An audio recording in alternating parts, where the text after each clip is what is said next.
성경 일독을 위해서 오늘 함께 묵상할 하나님 말씀은 요한계시록 16장부터 18장까지의 말씀입니다.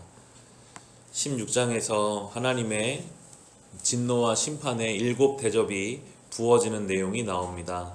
한 대접이 부어질 때마다 그에 합당한 하나님의 심판이 진행되어 갑니다. 죄로 인해 세워져 있던 세상은 반드시 하나님의 때가 되면 그 죄의 대가를 치르게 되어 있습니다. 하나님은 살아계시고 살아계신 하나님은 그 죄에 대해서 두고 보는 분이 아니시기 때문에 오늘 나오는 것처럼 하나님의 때가 되면 반드시 그것을 심판해 가십니다.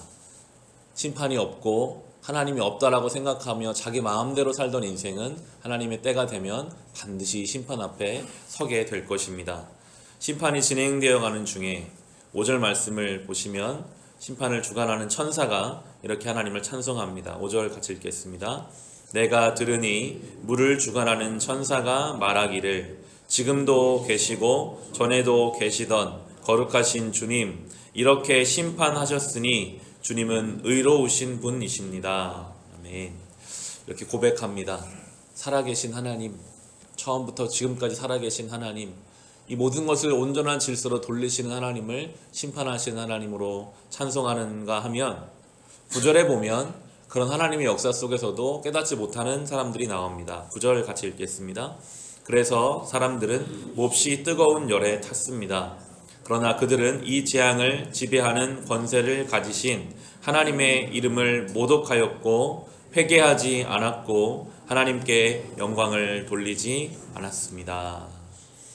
같은 자리에 있으나 하나님을 찬송하는 이가 있고 하나님의 역사를 깨닫지 못하고 회개하지 못하는 자들이 있습니다. 죄는 이것이 참 무섭습니다. 하나님이 일하시는 가운데 하나님을 알지 못합니다. 회개하기 원하시는 주의 음성을 듣지 못합니다. 완악한 마음이 더욱더 굳어져가는 또한 모습을 보여주고 있습니다.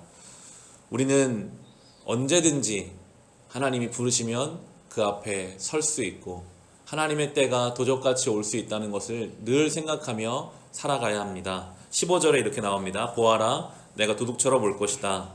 깨어 있어서 자기 옷을 갖추어 입고 벌거벗은 몸으로 돌아다니지 않으며 자기의 부끄러운 데를 남에게 보이지 않는 사람은 복이 있다. 깨어 있으라고 하십니다. 언제 도둑처럼 올지 모르니 깨어 있어서 자기의 옷을 갖추어 입고 있어라 라고 말씀해 주고 계십니다. 우리는 쉽게 뒤로 미룰 때가 많습니다. 지금은 내가 피곤하고 지금은 내가 분주하고 지금은 내가 여력이 없어서 나중에 좀 더 여유가 있으면 그렇게 해야지 라고 생각하는 것은 이 말씀 앞에서 잘못된 생각입니다. 오늘이라도 주님이 우리를 부르시면 주님이 오시면 우리는 그때 옷을 갖추어 입고 있어야 하기 때문에 늘 깨어있기를 힘써야 할 것입니다. 이어지는 17장과 18장은 하나님 앞에 대적하는 세상의 죄된 흐름을 보여주고 어떻게 하나님이 그것을 심판해 가실지가 이어져 갑니다. 세상의 죄된 흐름을 형상화시키는 여인과 짐승이 나오는데요. 17장의 3절 말씀 같이 읽겠습니다. 그리고 그 천사는 성령으로 나를 휩싸서 빈 들로 데리고 갔습니다.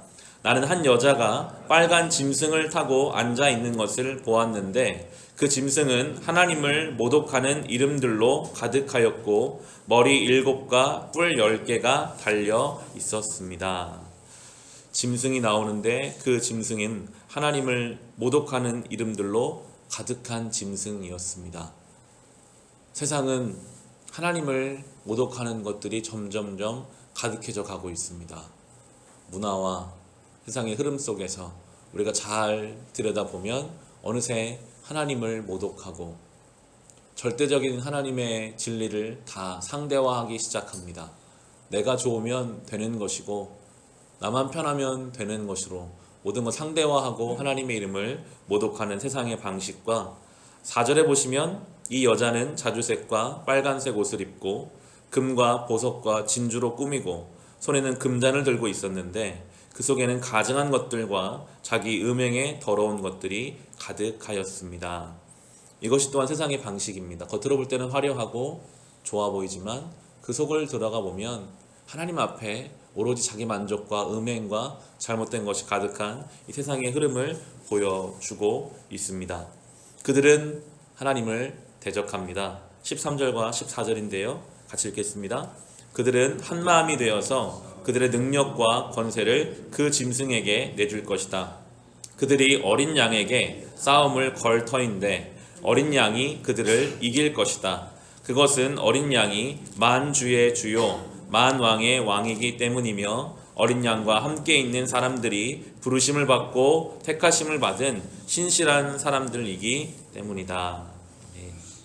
세상은 어린 양 되시는 예수 그리스도를 대적합니다. 끝까지 대적할 것입니다. 그러나 성경은 분명히 우리에게 말합니다. 어린 양이 싸움에서 이길 것이다. 승리하실 것이다. 이미 이긴 싸움을 우리는 해가고 있습니다. 우리가 깨어 있어야 할 부분은 바로 이 부분이거든요.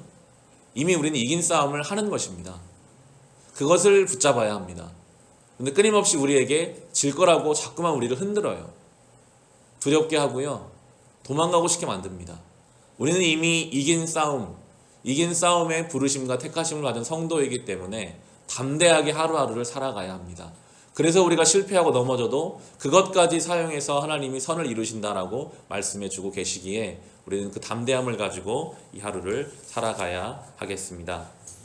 이어지는 18장에는 이 바빌론인을 대표로 하면서 도시가 무너진다. 세상의 모든 것들이 하나님 앞에 잘못된 것들이 무너져 갈 것이고 성도는 그 가운데 구별되어야 함을 말씀해 주고 계십니다. 18장에 4절과 5절 말씀 같이 읽겠습니다. 나는 하늘에서 또 다른 음성이 울려오는 것을 들었습니다. 내 백성아, 그 도시에서 떠나거라. 너희는 그 도시의 죄에 가담하지 말고 그 도시가 당하는 재단을 당하지 않도록 하여라. 그 도시의 죄는 하늘에까지 닿았고 하나님은 그 도시의 불의한 행위를 기억하신다. 도시로 대표되는 그 세상의 죄된 질서를 성도들을 향해서 떠나라고 하십니다. 우리는 죄된 자리에서 떠나가야 합니다. 구별되어야 합니다. 죄에 가담하지 말고 그 자리를 떠나라 하십니다. 그 특별히 대표적인 죄는 하나님 없이도 충분히 될 수 있다는 교만의 죄인데요. 7절과 8절이 그것을 보여줍니다. 같이 읽겠습니다. 그 도시가 그렇게 자기를 영화롭게 하고 사치하였으니 그만큼 그에게 고통과 슬픔을 안겨주어라.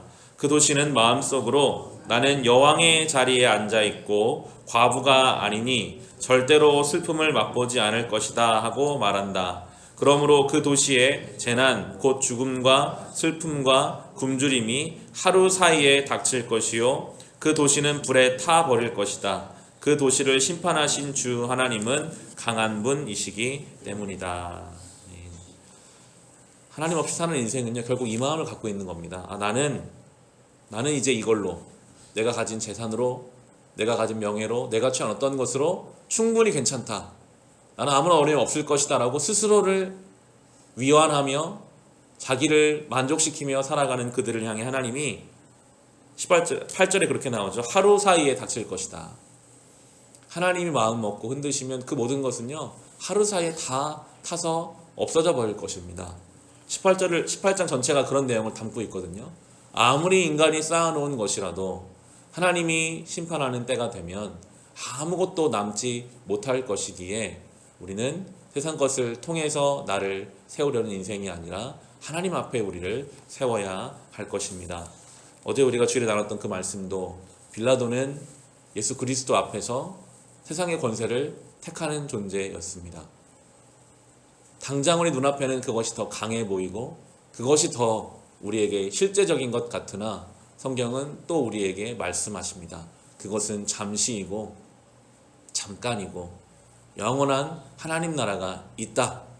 그것을 믿음으로 바라보며 살아가라 라고 오늘도 우리에게 말씀하시기에 우리는 이 하루를 살며 늘 깨어 있어서 거룩한 옷을 갖춰 입으며 영원한 하나님 나라를 바라보며 그렇게 이 하루를 살아갈 수 있으시기를 주님의 이름으로 축원합니다.